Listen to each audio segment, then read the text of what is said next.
चलो साथ के बाद में बात करें। ऑन कर रहे हैं।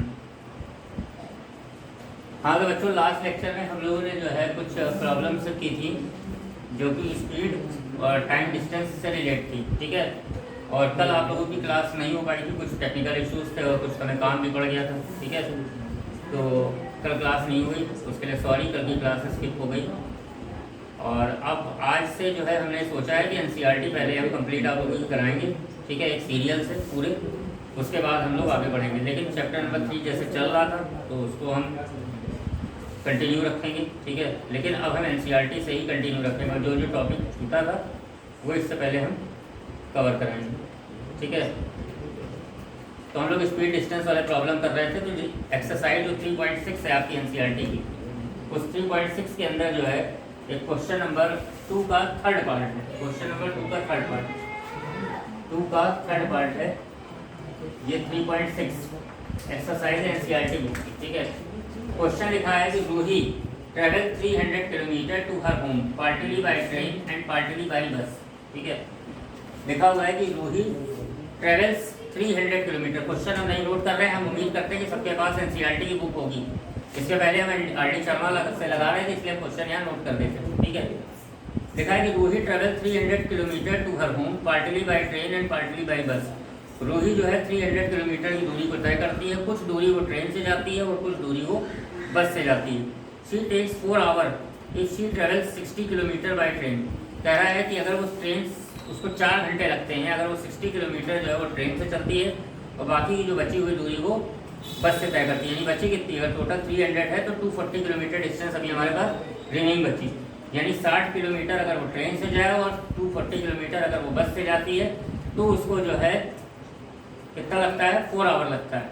इसके आगे दूसरी कंडीशन लिखी है कि अगर वो 100 किलोमीटर ट्रेन से जाती है और बची हुई दूरी यानी 200 किलोमीटर, तो जो है उसको कितना समय लगता है, तो उसको जो है समय लगता है करीब आपका 10 मिनट पहले वो ज़्यादा समय लगता है। हाँ तो एक बार फिर से हम रिपीट कर दे रहे हैं कि अगर Roohi travel 300 kilometre to her home partly by train, Roohi 300 kilometre की दूरी कवर करती है, ठीक है। 2 हिस्सों में करती है, कुछ दूरी वो ट्रेन से तय करती है और कुछ दूरी जो है वो बस से करती है। अगर वो 60 किलोमीटर ट्रेन से जाती है और बची हुई दूरी यानी 240 किलोमीटर बस से जाती है तो उसको करीब 4 घंटा लगता है। और अगर वो ट्रेन से 100 किलोमीटर की दूरी कवर करती है और बची हुई दूरी अगर बस से किलोमीटर करती है तो जो है उसको जो है 10 मिनट ज़्यादा लगते हैं। 10 मिनट ज़्यादा लगने का मतलब जितना पहले लग रहा था उससे 10 मिनट अब उसको ज़्यादा लगता है। तो अगर find the speed of the train and the bus separately. यहाँ मान लेंगे let the speed of train be x kilometre per hour and that of bus be y kilometre per hour. हमने मान लिया कि ट्रेन की जो स्पीड है वो x किलोमीटर पर आवर है और बस की स्पीड जो है वो y किलोमीटर पर आवर है। अब time taken by train to cover 60 kilometre. सबसे पहले लिखा था कि अगर 60 किलोमीटर ट्रेन से जाती है तो निकाल लीजिए कितना समय लगेगा। तो स्पीड क्या, स्पीड उसकी एक्स थी, तो फार्मूला होता है speed equal to distance upon time. तो टाइम हो जाएगा डिस्टेंस अपॉन स्पीड, यानी टाइम हमने अगर t1 मान लिया तो t1 हो जाएगा 60 अपॉन स्पीड x, ठीक। Again remain distance, remain distance कितनी है, रिमेन डिस्टेंस है 240 किलोमीटर, क्योंकि टोटल डिस्टेंस कितनी थी 300, तो बची हुई कितनी हो गई 240 किलोमीटर बाय बस। यानी ये time taken to cover, time taken to cover remain distance 240 kilometre by bus. तो ये कितना हो जाएगा, T2 नाम दे दिया और ये हो जाएगा 240 अपॉन y, ये हो गया, ठीक है बेटा। अब कह रहा है कि दोनों तरह की दूरी मतलब ट्रेन और ये बस से जो दूरी कवर कर रहा है इसको टोटल समय कितना लग रहा है, 4 घंटा। यानी T1 प्लस T2 कितना हो गया 4 आवर, यानी according to question 60/x plus 240/y बराबर 4 आवर, ये हो गया। ठीक, तो ये आपका एक सिचुएशन बन गया, इसको उतार लीजिए फिर आगे बता रहे हैं।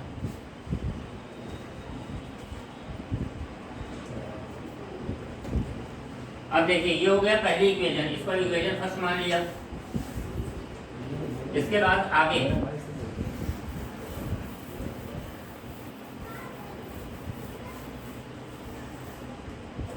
अब आगे कह रहा है जो सेकंड कंडीशन है, सेकंड कंडीशन में कह रहा है कि अगर 100 किलोमीटर जो है वो ट्रेन से जाए, again time to cover 100 kilometre by train. तो ट्रेन से अगर 100 किलोमीटर कवर कर रहा, फिर भाई स्पीड कितनी है ट्रेन की x है, तो टाइम लग जाएगा यहाँ पे मान लीजिए T1, तो ये हो जाएगा 100/x। Time to cover left कितनी डिस्टेंस थी, टोटल 300 था, तो बचा कितना रिमेनिंग 200 किलोमीटर, क्योंकि 100 तो चल दिया ट्रेन से, बचा कितना, बचा 200, तो इसमें कितना समय लगेगा, इसमें हो जाएगा 200/y। अब कह रहा है कि अभी जो समय लगता है टोटल टाइम, ठीक है, according to question T1 plus T2, ये कह रहा है कि पहले की उपेक्षा उसको जो है अब 10 मिनट ज़्यादा लगता है। क्वेश्चन में दिया हुआ है कि पहले के कंपेयर में जो है उसको 10 मिनट ज़्यादा लगता है। तो पहले कितने लगते थे, 4 घंटे लगते थे, 4 आवर प्लस 10 मिनट, ठीक है। अब 10 मिनट को जब घंटे में बदलेंगे, क्योंकि सारा घंटे में था, तो इसको बदलेंगे, तो उसको 60 से डिवाइड दे देंगे, तो कितना हो जाएगा 25/6, ठीक, यानी कितना हो गया 100/x प्लस 200/y। ये आपकी आ गई इक्वेशन नंबर 2, बता दीजिए।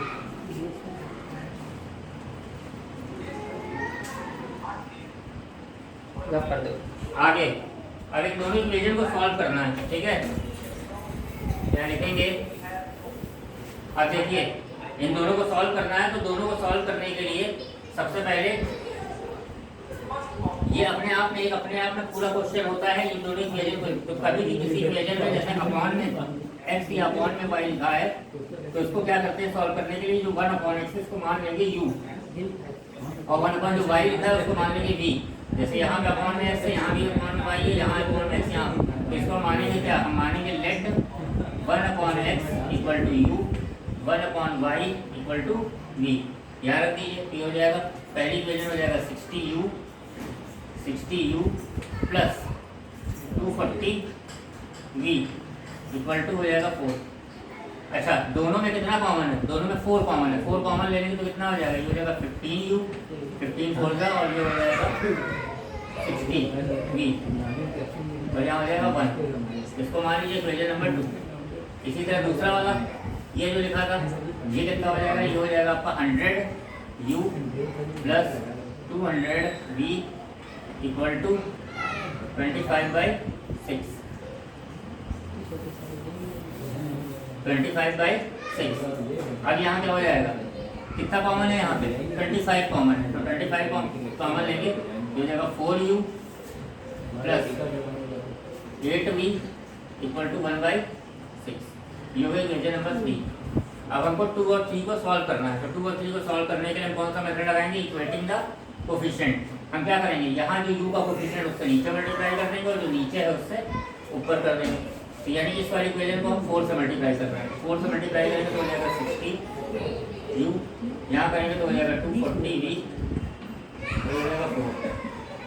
ठीक है, हमने क्या किया है, इस वाली इक्वेशन को 4 से मल्टीप्लाई किया, इसको 15 से कर दीजिए, तो हो जाएगा 60u प्लस 120v, और यहाँ 15 से मल्टीप्लाई करेंगे तो हो जाएगा 15/6।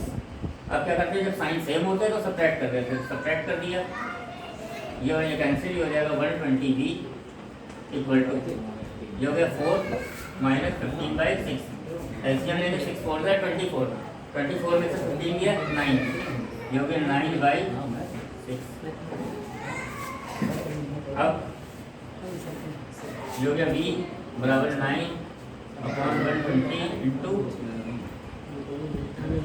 6, ये हो जाएगा 3 जा, और ये जाएगा 3 से इसको काटेंगे तो 40, 3 से इसको काट दिया 3 2 जा, यानी v इक्वल टू आ गया 1/80। ठीक, v था क्या, v था 1/y, यानी 1/y बराबर 80, यानी y बराबर हो जाएगा 80 किलोमीटर पर आवर। ये y की वैल्यू निकल आई। अब आपको किसकी वैल्यू निकालनी है, अब आपको निकालनी है x की वैल्यू। तो सबसे पहले ये v की वैल्यू जब हम उठा के कहाँ रख देंगे, ये v की वैल्यू जो हमारी निकल जाएगी 1/80, ये v की वैल्यू उठा के रख दीजिए, चाहे सेकंड इक्वेशन में रख दीजिए चाहे थर्ड इक्वेशन में रख दीजिए। तो हम क्या करते हैं, थर्ड में रख लेते हैं। ठीक है, फ्रॉम थर्ड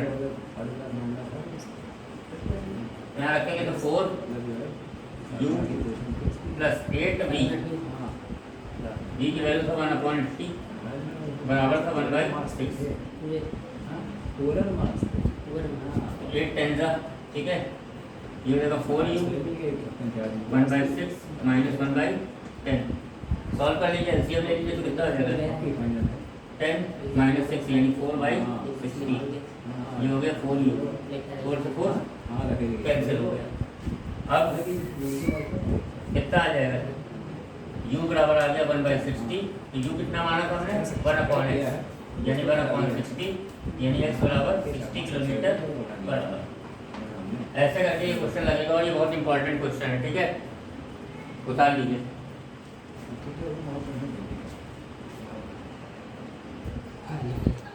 नेक्स्ट है, हमने बताया था कि इस तरीके से ये आपके टाइम और स्पीड वाले जो क्वेश्चन है तो वो कंप्लीट हो गए, लेकिन अब एक क्वेश्चन है जो स्ट्रीम प्रॉब्लम का आता है, यानी अप स्ट्रीम और डाउन स्ट्रीम का। ठीक है, ये बहुत ही इंपॉर्टेंट क्वेश्चन है और ये लगभग पेपर में आता है। तो इसके दो क्वेश्चन दिए हैं एनसीईआरटी में, एक एग्जाम्पल में दिया हुआ है और दूसरा जो एक्सरसाइज में दिया हुआ है। तो हम दोनों क्वेश्चन अभी आपको यहाँ बता दे रहे हैं, एग्जाम्पल वाला भी बता दे रहे हैं और एक्सरसाइज वाला भी बता दे रहे हैं। तो सबसे पहले एग्जाम्पल वाला देखें तो क्वेश्चन ये लिखा है, a boat goes 30 kilometre upstream and 44 kilometre downstream in 10 hour. कह रहा है कोई नाव जो है वो अप स्ट्रीम, ठीक है, 30 किलोमीटर जाती है और 44 किलोमीटर डाउन स्ट्रीम 10 घंटे में जाती है। मतलब अप स्ट्रीम 30 किलोमीटर और डाउन स्ट्रीम जो है आपकी 44 किलोमीटर। कितने देर में जाता है, कितना टाइम उसको लगता है, 10 आवर लगता है। अच्छा, अप स्ट्रीम और डाउन स्ट्रीम का मतलब क्या होता है? अप स्ट्रीम का मतलब होता है कि जो नदी की जो चाल होगी, एक नदी की चाल है उसकी ही अगर दिशा में चल रही है नाव, ठीक है। और डाउन स्ट्रीम का मतलब है कि नदी मान लीजिए ऐसे चल रही है, नदी की धारा की जो चाल है वो इस तरफ है और नाव जो है ऐसे चल रही है, ठीक है, तो उसको बोलते हैं डाउन स्ट्रीम। तो कह रहा है कि अप स्ट्रीम और डाउन स्ट्रीम दिया हुआ है, कह रहा है इट कैन, अगली कंडीशन है it can go 40 kilometre upstream and 55 kilometre downstream in 13 hour. 13 घंटे में जो है अगर वो उसको लगते हैं, अगर वो 40 किलोमीटर अप स्ट्रीम जाए और 55 किलोमीटर डाउन स्ट्रीम जाए। कहता है determine the speed of the stream and that of boat in still water, ठीक है। तो हम क्या करेंगे,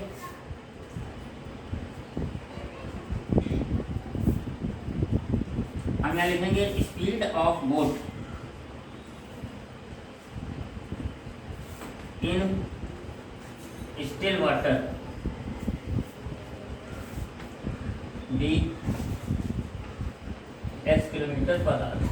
अगर मान लीजिए जो बोट है उसकी जो चाल है वो x किलोमीटर पर आवर है, स्टिल वाटर, स्टिल वाटर मतलब शांत जल में, मतलब जब जल शांत है, मतलब वो अप स्ट्रीम और डाउन स्ट्रीम की कंडीशन नहीं है, मतलब नदी, मतलब जो नाव है केवल उसकी चाल की बात हो रही है, ठीक है। तो यहाँ लिखेंगे स्पीड ऑफ स्ट्रीम, और जो धारा है, धारा की चाल हम मान लेते हैं 22 किलोमीटर पर आवर है। अब मेन चीज समझने वाली यहाँ पे है, ठीक है। सबसे पहले यहाँ कह रहा है कि अ boat goes 30 kilometre up stream, ठीक है। तो लिखेंगे time taken in up stream. कह रहा है कि अप स्ट्रीम में कितना समय लगेगा, तो टाइम वही हमने बताया डिस्टेंस अपॉन स्पीड। तो अप स्ट्रीम में कितनी दूरी को कवर कर रहा है, 30 किलोमीटर। अब स्पीड क्या हो जाएगी, अब स्पीड का ही यहाँ खेल है। अगर अप स्ट्रीम बोल रहा है तो अप स्ट्रीम में हमेशा स्टिल वाटर में से स्ट्रीम की स्पीड माइनस करके निकाली जाती है। याद रख लीजिएगा कि अगर अप स्ट्रीम लिखा है तो मतलब होता है speed of still water, speed of boat, speed of boat in still water minus speed of stream. ये फार्मूला है, ये बहुत इंपॉर्टेंट है, स्पीड ऑफ बोट। ठीक है, तो अब यहाँ पे उल्टा है कि मतलब अप है तो ऐसा लग रहा होगा कि अप में ज़्यादा होता है, तो इसे याद रखना कि अप में हमेशा माइनस करेंगे और डाउन में प्लस करेंगे। ठीक है, थोड़ा बड़ा देख लेना। तो कह रहा है time taken in up stream, तो अप स्ट्रीम में टाइम कितना होगा, तो स्पीड कितनी हो जाएगी अप स्ट्रीम में, तो अप स्ट्रीम में स्पीड बेटा हो जाएगी x माइनस वाई। हमने यही बताया कि जब अप है तो अप का मतलब लोग क्या समझते हैं, अप मतलब ऊपर, ऊपर में होता क्या उल्टा होता है, घट जाता है। क्या घट जाएगा, जो बोट की स्पीड होगी बोट की स्पीड में से स्ट्रीम की स्पीड घटा के लिख देंगे। ठीक है, ये हो गया t1। आगे time taken to cover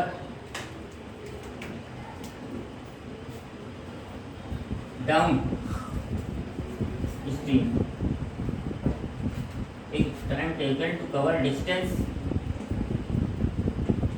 in downstream. Time taken in upstream मतलब वही है टाइम, मतलब अप स्ट्रीम में जो टाइम लगेगा ये हो जाएगा t2। अब डाउन स्ट्रीम में कितने डिस्टेंस को कवर कर रहा है, तो डाउन स्ट्रीम में डिस्टेंस को कवर कर रहा है 44। अप स्ट्रीम में सॉरी अप स्ट्रीम में अबाउट 30 किलोमीटर और डाउन स्ट्रीम में 44। ये हो जाएगा 44 और अब डाउन स्ट्रीम होगा तो यहाँ पे उल्टा हो जाएगा, यहाँ पे हो जाएगा x प्लस वाई। डाउन में प्लस हो जाएगा और अब बस डाउन में याद रखना है कि प्लस करना है, तो प्लस करने में किसी को भी किसी में जोड़ दीजिए, कोई फर्क नहीं पड़ता। लेकिन डाउन स्ट्रीम में हमेशा क्या होता है कि बोट की स्पीड में धारा की, मतलब जो नाव की चाल में ही हमेशा धारा की चाल घटाई जाएगी।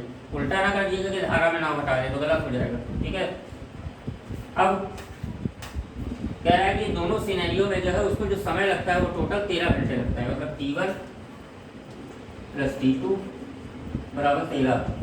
इसका मतलब हो गया 30 upon x minus y plus 44 upon x plus y बराबर 30। ये हो गया इक्वेशन नंबर, बता लीजिए।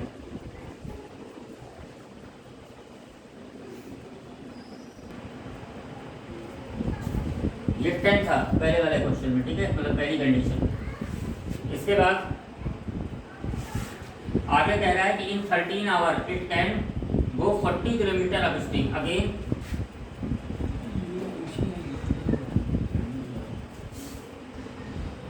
अप स्ट्रीम, तो फिर वही 40 किलोमीटर चल रहा है, यानी कि स्पीड टाइम कितना हो जाएगा t1 40 upon x minus y. Downstream में t2 ये कितना हो जाएगा, डाउन स्ट्रीम में कितनी डिस्टेंस कवर किया, डाउन स्ट्रीम में 55 कवर किया, तो 55 अपॉन x प्लस वाई, ये x प्लस है। ठीक है, x माइनस वाई और नीचे है x प्लस वाई। अब समय कितना लगता है इसको, t1 plus t2 equal to 13, यानी 40 upon x minus y plus 55 upon x plus y बराबर 50। जो गई इक्वेशन नंबर 2 बता दो।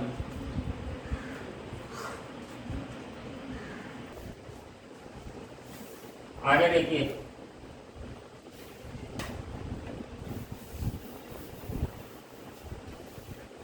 अब हम क्या करेंगे, पहले और दूसरे इक्वेशन को ले लेंगे। अब पिछले क्वेश्चन में हमने देखा था, हमने कहा जब नीचे 1/x ऐसे लिखा हो तो इसको u और 1/y को v मान लेते हैं। यहाँ पे पूरा लिखा 1/x प्लस वाई इसमें लिखा है, इसमें लिखा है 1/x माइनस वाई, तो इस पूरे 1/x प्लस वाई को u और इसको v। तो लिखेंगे let 1/x plus y equal to u और 1/x minus y equal to v। तो ये हो जाएगा पहली वाली इक्वेशन आपकी हो जाएगी 30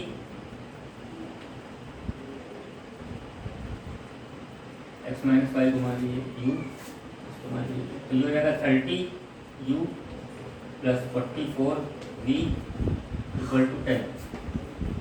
दूसरा हो जाएगा 40u plus 55v equal to 30। ये आ गया आपका, ठीक है। अब कोफिशिएंट को इक्वेट कराना, ठीक है।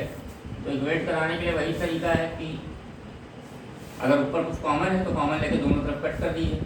इस वाले में तो कुछ दोनों तरफ कॉमन नहीं, तो आसान तरीका ये है कि आप कोफिशिएंट को इक्वेट करने के लिए जो नीचे कोफिशिएंट ऊपर मल्टीप्लाई करते हैं और जो ऊपर है वो नीचे करते हैं। यानी इस वाली इक्वेशन को मल्टीप्लाई कर दीजिए 40 से, इसको कर दीजिए 30 से। 40 से इसको मल्टीप्लाई करेंगे तो हो जाएगा 1200 u, इसको करेंगे तो 4 4 ज़ा 16, 4 4 ज़ा 16 और 117 जो गया 400। इसी तरह यहाँ करेंगे तो हो जाएगा 1200 u प्लस 165 0 यानी 1650 आएगा। 3 5 15 कैरी 1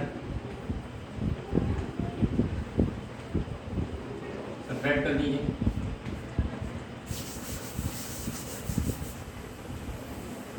ये कैंसिल 0 1 इधर इधर आपका आ गया 10, यानी v बराबर हो गया 10/110। कैंसिल कर देंगे, यानी v बराबर 1/11। ये v की वैल्यू आ गई, v की वैल्यू आ गई तो x की वैल्यू निकालनी, मतलब u की, तो इसी में रख दीजिए, इधर लगा देना, ठीक है। तो यहाँ रखेंगे तो हो जाएगा 30u प्लस 44v, v कितना है 1/11 इक्वल टू 10। हो जाएगा 30u प्लस 4 बराबर 10। उधर भेज देंगे तो हो जाएगा 30u बराबर 10 माइनस 4 यानी 6। u बराबर हो जाएगा 6/30, यानी u बराबर हो गया 1/5। अब हमारे पास u और v की दोनों की वैल्यू आ गई, ठीक। अब हमने क्या माना था, u कितना था, u हमने माना था 1/x माइनस वाई, तो ये हो जाएगा 1/x minus y equal to 1/5। क्या कह सकते हैं कि x minus y equal to 5, ठीक। यहाँ पे हमने क्या माना था, v कितना माना था, v माना था 1/x प्लस वाई, तो हो जाएगा 1/x plus y equal to 1/11। यह कह सकते हैं कि x प्लस वाई बराबर लिया गया। इसको मान लिया इक्वेशन नंबर 3, इसको मान लिया 4। फ्रॉम 3 and 4, फ्रॉम 3 and 4, ठीक। कितना आया था, यह आया है x plus y equal to 11, यह आया है x minus y equal to 5। Add कर लीजिए, दोनों को ऐड करेंगे तो ये कैंसिल हो जाएगा, ये हो जाएगा 2x इक्वल टू 16 यानी x इक्वल टू 8। x की वैल्यू उठा के यहाँ पे रख देंगे तो y बराबर आ जाएगा 3। इससे क्या निकल के आया, इससे ये चीज़ निकल के आई कि जो बोट की स्पीड है स्टिल वाटर में वो 8 किलोमीटर पर आवर है और स्टीम की स्पीड जो है वो 3 किलोमीटर पर आवर है। इस तरीके से ये क्वेश्चन आपका कंप्लीट हो गया, ठीक है।